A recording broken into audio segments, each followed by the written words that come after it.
ओम शांति। 4 अप्रैल 2026। बाबा की महावाक्य। मीठे बच्चे, अल्फ और बे को याद करो तो रमणीक बन जाएंगे। बाप भी रमणीक है तो उनके बच्चे भी रमणीक होने चाहिए।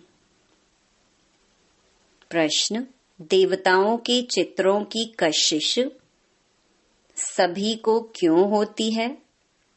उनमें कौन सा विशेष गुण है? उत्तर: देवताएं बहुत रमणीक और पवित्र हैं। रमणीकता के कारण उनके चित्रों की भी कशिश होती है। देवताओं में पवित्रता का विशेष गुण है, जिस गुण के कारण ही अपवित्र मनुष्य झुकते रहते हैं।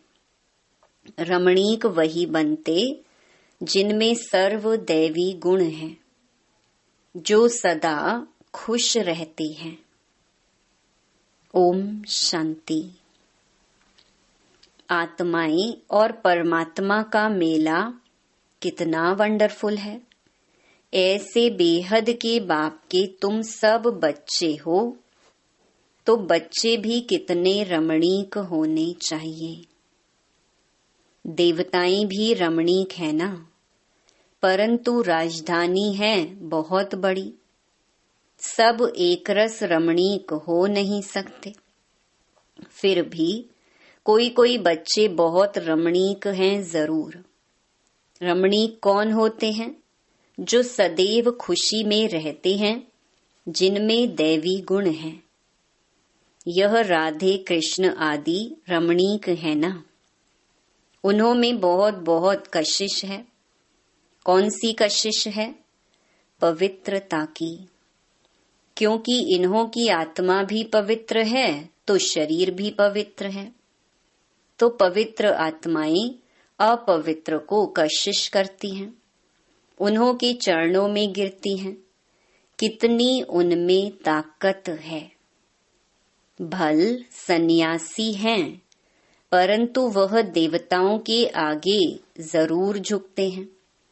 भल कोई कोई बहुत घमंडी होते हैं, फिर भी देवताओं के आगे अथवा शिव के आगे झुकेंगे जरूर। देवियों के चित्रों के आगे भी झुकते हैं, क्योंकि बाप भी रमणीक है, तो बाप के बनाए हुए देवी देवताएं भी रमणीक हैं। उनमें कशिश है पवित्रता की। वह कशिश उन्हों की अभी तक भी चल रही है। तो जितनी इनमें कशिश है, उतनी तुम्हारे में भी कशिश होनी चाहिए। जो समझते हैं हम यह लक्ष्मी नारायण बनेंगे, तुम्हारी इस समय की कशिश फिर अविनाशी हो जाती है। सबकी नहीं होती, नंबर वार तो है ना।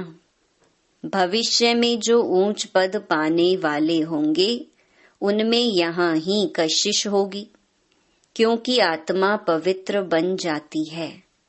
तुम्हारे में जास्ती कशिश उनमें है जो खास याद की यात्रा में रहते हैं। यात्रा में पवित्रता जरूर रहती है। पवित्रता में ही कशिश है। पवित्रता की कशिश फिर पढ़ाई में भी कशिश ले आती है। यह तुमको अभी पता पड़ा है। तुम उनके लक्ष्मी नारायण के ऑक्यूपेशन को जानते हो। उन्होंने भी कितना बाप को याद किया होगा।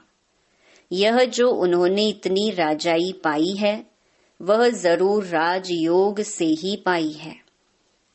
इस समय तुम यह पद पाने के लिए आए हो। बाप बैठ तुमको राजयोग सिखाते हैं। यह तो पक्का निश्चय कर यहाँ आए हो ना। बाप भी वही है, पढ़ाने वाला भी वही है, साथ भी वही ले जाने वाला है। तो यह गुण सदैव रहने चाहिए। सदैव हर्षित मुख रहो। सदैव हर्षित तब रहेंगे जब बाप अल्फ की याद में रहेंगे। तब बे की भी याद रहेगी और इससे रमणीक भी बहुत होंगे। तुम बच्चे जानते हो, हम यहाँ रमणीक बन फिर भविष्य में ऐसा रमणीक बनेंगे। यहाँ की पढ़ाई ही अमरपुरी में ले जाती है। यह सच्चा बाबा तुमको सच्ची कमाई करा रही है। यह सच्ची कमाई ही साथ चलती है 21 जन्म के लिए। फिर भक्ति मार्ग में जो कमाई करते हो वह तो है ही अल्पकाल सुख के लिए, वह कोई सदैव साथ नहीं देती। तो इस पढ़ाई में बच्चों को बड़ा खबरदार रहना चाहिए। तुम हो साधारण, तुमको पढ़ाने वाला भी बिल्कुल साधारण रूप में है, तो पढ़ने वाले भी साधारण ही रहेंगे। नहीं तो लज्जा आएगी। हम ऊंचे कपड़े कैसे पहने? हमारे मम्मा बाबा कितने साधारण हैं, तो हम भी साधारण हैं। यह क्यों साधारण रहते हैं? क्योंकि वनवा में है ना। अभी तुमको जाना है, यहाँ कोई शादी नहीं करनी है। वो लोग जब शादी करते हैं तो कुमारी वनवा में रहती है, मैले कपड़े पहनती, तेल आदि लगाती है, क्योंकि ससुर घर जाती है। ब्राह्मण द्वारा सगाई होती है। तुमको भी जाना है ससुर घर। रावणपुरी से रामपुरी अथवा विष्णुपुरी में जाना है। तो यह वनवा का रिवाज इसीलिए रखा है कि कोई भी अभिमान देह का व कपड़ों आदि का ना आए। किसको हल्की साड़ी है, दूसरे को देखते हैं कि इनके पास तो ऊंची साड़ी है, तो ख्याल चलता है, सोचते हैं कि यह तो वनवा में है नहीं। लेकिन तुम वनवा में ऐसे साधारण रहते हुए कोई को कितना ऊंचा ज्ञान दो, इतना नशा चढ़ा हुआ हो तो उसे भी तीर लग जाए। भल बर्तन मांजते रहो व कपड़ा साफ करते रहो। तुम्हारे सामने कोई आए तो तुम झट उनको अल्फ की याद दिलाओ। तुमको वह नशा चढ़ा हुआ हो और सादे कपड़ों में बैठ किसको नॉलेज देंगे तो वह भी वंडर खाएंगे। इनमें कितना ऊंच ज्ञान है। यह ज्ञान तो गीता का है और भगवान का दिया हुआ है। राजयोग तो गीता का ज्ञान ही है। तो ऐसा नशा चढ़ता है। जैसे बाबा अपना मिसाल बताते हैं। समझो हम बच्चों के साथ कोई खेल कर रहा हूँ। कोई जिज्ञासु सामने आ जाता है तो झट उनको बाप का परिचय देता हूँ। योग की ताकत योग बल होने के कारण वह भी वहां ही खड़ा हो जाएगा तो वंडर खाएगा कि यह इतना साधारण, इसमें इतनी ताकत। फिर वह कुछ भी बोल नहीं सकेगा, मुख से कोई बात निकलेगी नहीं। जैसे तुम वाणी से परे हो वैसे वह भी वाणी से परे हो जाएंगे। यह नशा अंदर में होना चाहिए। कोई भी भाई अथवा बहन आए तो उनको एकदम खड़ा करके विश्व का मालिक बनाने की मत दे सकते हैं। अंदर में इतना नशा होना चाहिए। अपनी लगन में खड़ा हो जाना चाहिए। बाबा सदैव कहते हैं, तुम्हारे पास ज्ञान तो है परंतु योग का जौहर नहीं है। प्योरिटी और याद में रहने से ही जौहर आता है। याद की यात्रा से तुम पवित्र बनते हो, ताकत मिलती है। ज्ञान तो है धन की बात। जैसे स्कूल में पढ़कर MA BA आदि करते हैं तो इतना फिर पैसा मिलता है, यहाँ की दूसरी बात है। भारत का प्राचीन योग तो मशहूर है, यह है याद। बाप सर्वशक्तिमान है, तो बच्चों को बाप से शक्ति मिलती है। बच्चों को अंदर में रहना चाहिए। हम आत्माएं बाबा की संतान हैं, परंतु बाबा जितने हम पवित्र नहीं हैं, अब बनना है। अभी है एम ऑब्जेक्ट। योग से ही तुम पवित्र बनते हो। जो अनन्य बच्चे हैं वह सारा दिन यही ख्यालात करते रहेंगे। कोई भी आए तो उनको हम रास्ता बताएं।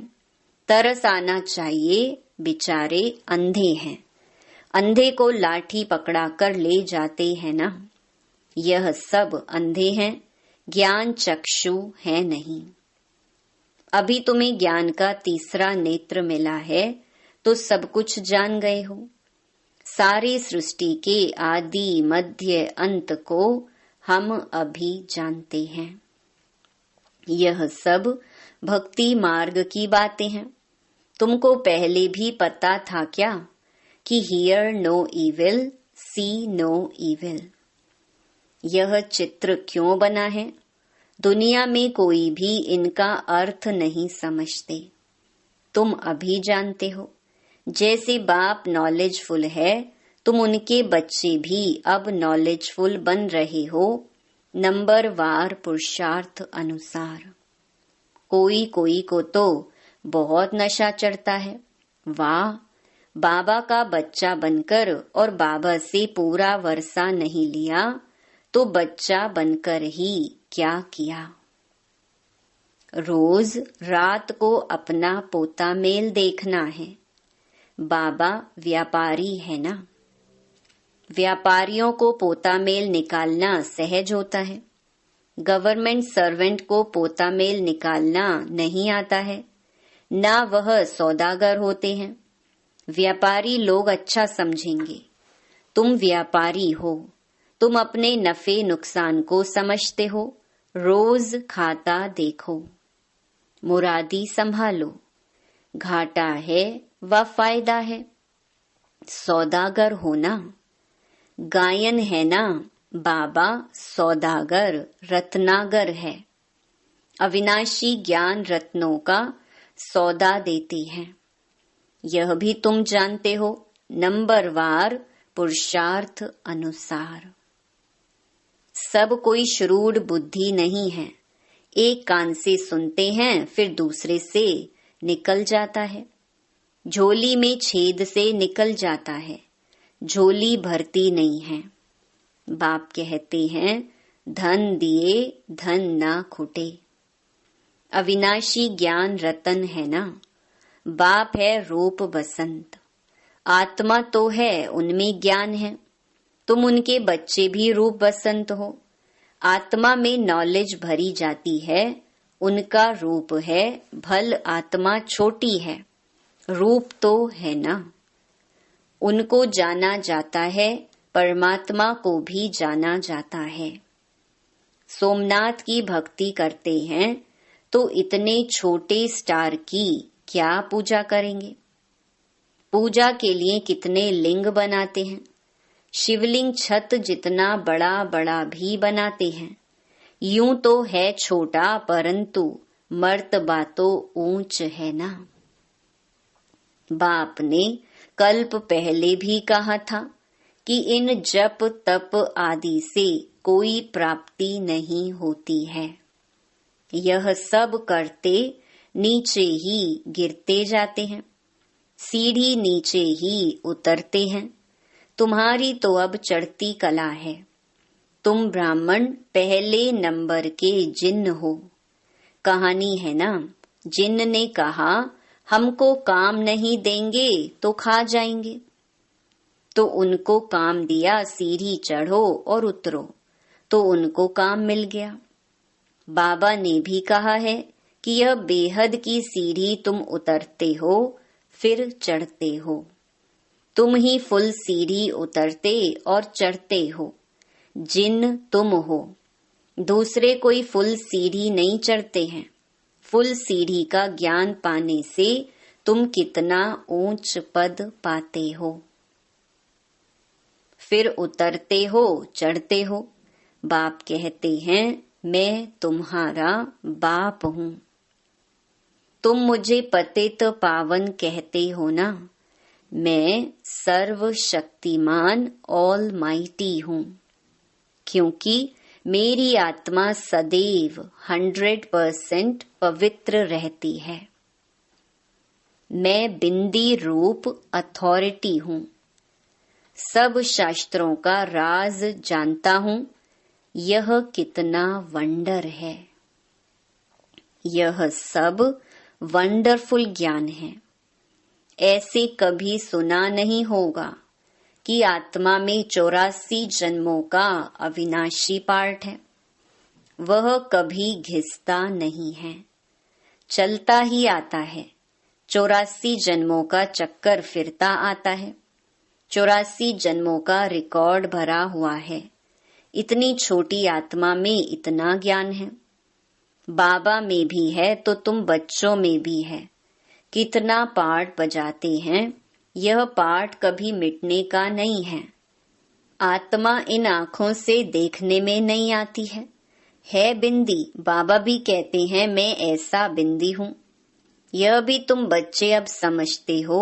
तुम हो बेहद के त्यागी और राज ऋषि। कितना नशा चढ़ना चाहिए। राज ऋषि बिल्कुल पवित्र रहते हैं।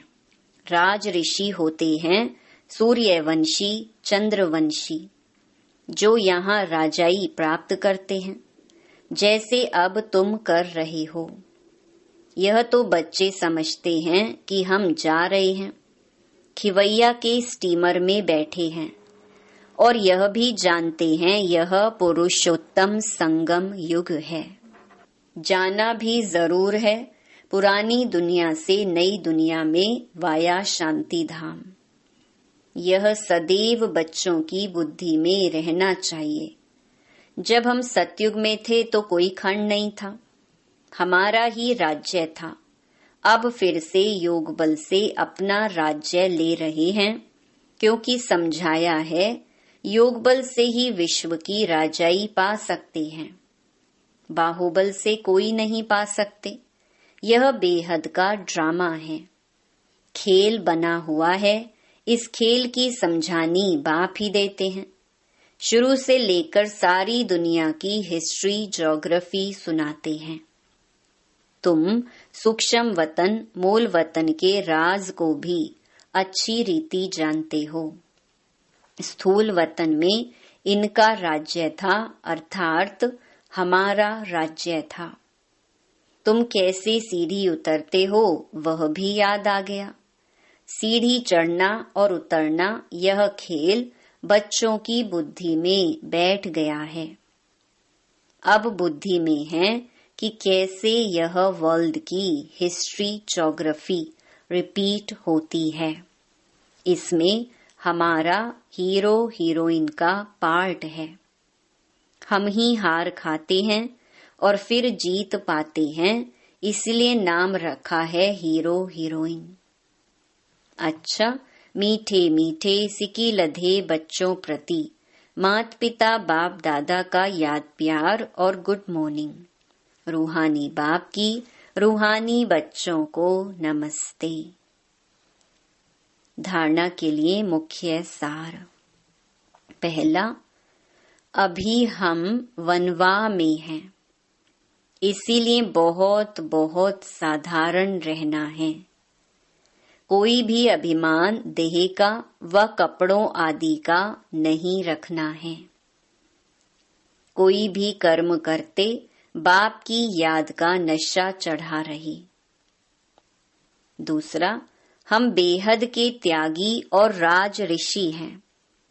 इसी नशे में रह पवित्र बनना है।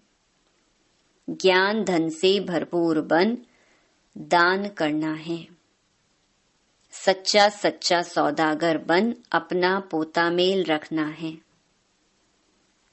वरदान, स्वयं को सेवाधारी समझकर झुकने और सर्व को झुकाने वाले निमित्त और नम्र चित्त भव।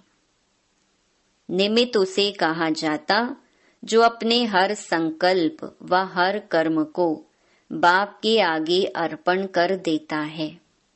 निमित्त बनना अर्थात अर्पण होना, और नम्रचित्त वह है जो झुकता है। जितना संस्कारों में, संकल्पों में झुकेंगे, उतना विश्व आपके आगे झुकेगी। झुकना अर्थात झुकाना। यह संकल्प भी ना हो कि दूसरे भी हमारे आगे कुछ तो झुकें। जो सच्चे सेवाधारी होते हैं वह सदैव झुकते हैं, कभी अपना रौब नहीं दिखाते। स्लोगन: अब समस्या स्वरूप नहीं, समाधान स्वरूप बनो। ये अव्यक्त इशारे महान बनने के लिए मधुरता और नम्रता का गुण धारण करो। आप महान आत्माओं का हर मनसा संकल्प हर आत्मा के प्रति मधुर हो, महान हो। जैसे बाप का स्वभाव सदा हर आत्मा के प्रति कल्याण व रहम की भावना का है, हरेक को ऊंचा उठाने का, मधुरता और निर्माणता का है। ऐसे अपना स्वभाव बनाओ। अगर तेज बोलने का, आवेश में आने का स्वभाव है तो यह भी ब्राह्मण जीवन में बहुत बड़ा विघ्न है। अब ऐसे स्वभाव का परिवर्तन करो। ओम शांति। मीठे से मधुबन के प्यारे से आंगन में बाबा खड़े हैं, बाहें पसारे।